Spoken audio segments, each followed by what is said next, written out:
क्या आपको भी अपने टेस्टिकल्स छोटे लग रहे हैं? क्या आप अपने टेस्टिकल्स को, अंडकोशों को हाथ लगाते हैं तो वो नॉर्मल से ज़्यादा छोटे लग रहे हैं या फंक्शनिंग उनकी अफेक्ट लग रही है?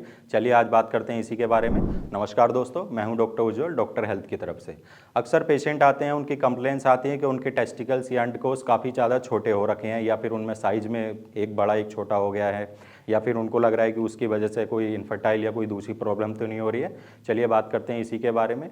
तो सबसे पहले मैं आपको बता देता हूँ कि टेस्टिकल्स का साइज एक नॉर्मल बॉडी के हिसाब से, अगर नेचुरल तरीके से बॉडी ने जो आपको दे रखे हैं टेस्टिकल्स के साइज, वो आप कैसे पता कर सकते हैं कि छोटे हैं? तो सबसे पहले तो आप अल्ट्रासाउंड करा लीजिए। अगर वहाँ पे नहीं आ रही है कोई प्रॉब्लम कि आपके टेस्टिकल साइज में चेंजेस आ रहे हैं या छोटे आ रहे हैं, तब तक तो वो ठीक है। लेकिन अगर आपको लग रहा है कि वहाँ पे वो टेस्टिकल्स के साइज का थोड़ा सा रिड्यूस हो रहे हैं या एट्रोफी आ रही है, उसकी वजह से कोई दूसरे फंक्शन अफेक्ट हो रहे हैं, तो घबराने वाली कोई बात नहीं है। कुछ फैक्टर्स होते हैं जिसकी वजह से आपकी टेस्टिकुलर एट्रोफी हो सकती है, जिसमें सबसे पहले है आपकी एज।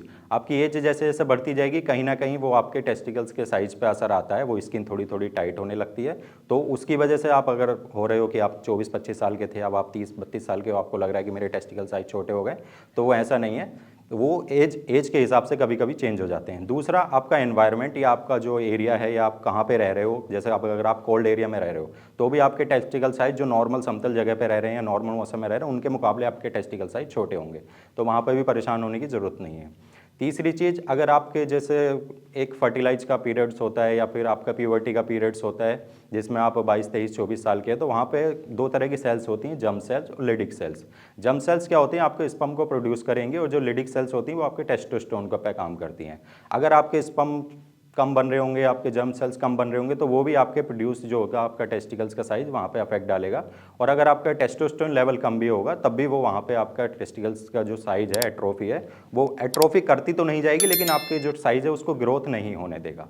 तीसरी चीज़, अगर वहाँ पे किसी तरह का इन्फेक्शन हो गया, आपने ध्यान नहीं दिया है, आपको कुछ चोट लग गई या किसी बाहर से कोई बैक्टीरियल इन्फेक्शन आ गया है, तो उसकी वजह से भी कभी कभी ये होता है कि टेस्टिकल्स श्रिंकेज होने शुरू हो जाते हैं, वहाँ पे प्रॉपर ब्लड की सप्लाई नहीं पहुँच पाती है। तो वहाँ पे काम कीजिए थोड़ा सा। उस प्रॉब्लम के लिए आप किसी आसपास डॉक्टर से मिल सकते हैं। अगर वो आपको कुछ एंटीबायोटिक्स वगैरह प्रिस्क्राइब करते हैं तो आप उनको लेना शुरू कर दीजिए। चौथी चीज़ है, अगर आपको लगता है कि आप अत्यधिक मास्टरबेशन करते हैं या हस्तमैथुन करते हैं कि आपको उसकी वजह से लग रहा है कि टेस्टिकल साइज छोटा हो गया, तो वो भी उतना नहीं है। हाँ, लेकिन अगर दिन में 2 बार 4 बार अगर कर रहे हैं तो कहीं ना कहीं वो चीज़ें असर डाल सकते हैं, तो उसको थोड़ा सा कम कर दीजिए। ज़्यादा सेक्स करने से, इंटरकोर्स करने से, सेक्सुअल डिजायर होने से या सेक्सुअल एक्टिविटी में ज़्यादा एक्टिव होने से भी आपके ऐसा नहीं है कि टेस्टिकल्स के साइज छोटे हो जाएंगे। वो एक नेचुरल प्रोसेस है, आप उसको कर सकते हैं, उसकी वजह से आपके टेस्टिकल साइज पे असर नहीं आएगा। कोशिश कीजिए थोड़ा सा अपना जो ड्रिंक है या फिर स्मोकिंग है उसको कम कर दीजिए, वो आपके टेस्टोस्टेरोन को डाउन करेगा। अगर वो डाउन होंगे तो आपके टेस्टिकल्स में एट्रोफी आ जाएगी।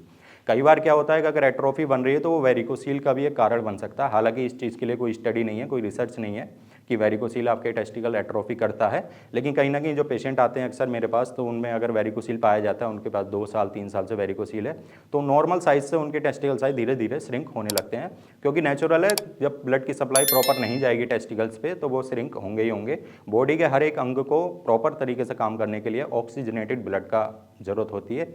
वहाँ पे प्योर ब्लड जाएगा तभी वो अंग ग्रो करेगा। अगर वहाँ पे ब्लड सप्लाई प्रॉपर नहीं होगी, वहाँ पे पुराना ब्लड है और फ्रेश ब्लड जा ही नहीं पा रहा है, तो वो एट्रोफी आनी ही आनी है।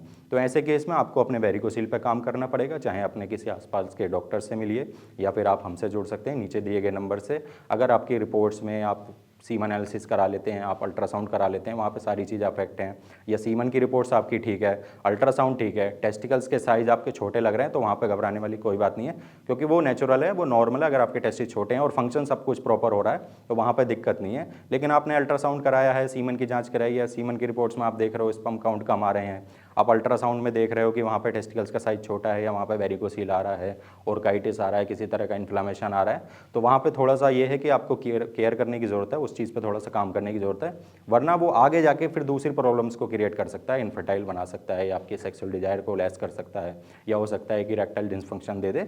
तो उस चीज़ पर थोड़ा काम करने की ज़रूरत है। जैसा कि मैं हर बार कहता हूँ, किसी भी प्रॉब्लम के लिए आपको सबसे पहले उसकी जांच करा लेनी चाहिए। अगर इन्फेक्शन है तो सीबीसी करा लीजिए।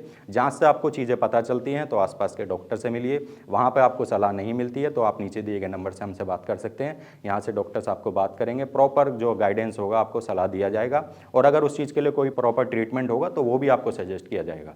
चलिए मिलते हैं अगली वीडियो में किसी नए टॉपिक के साथ। धन्यवाद।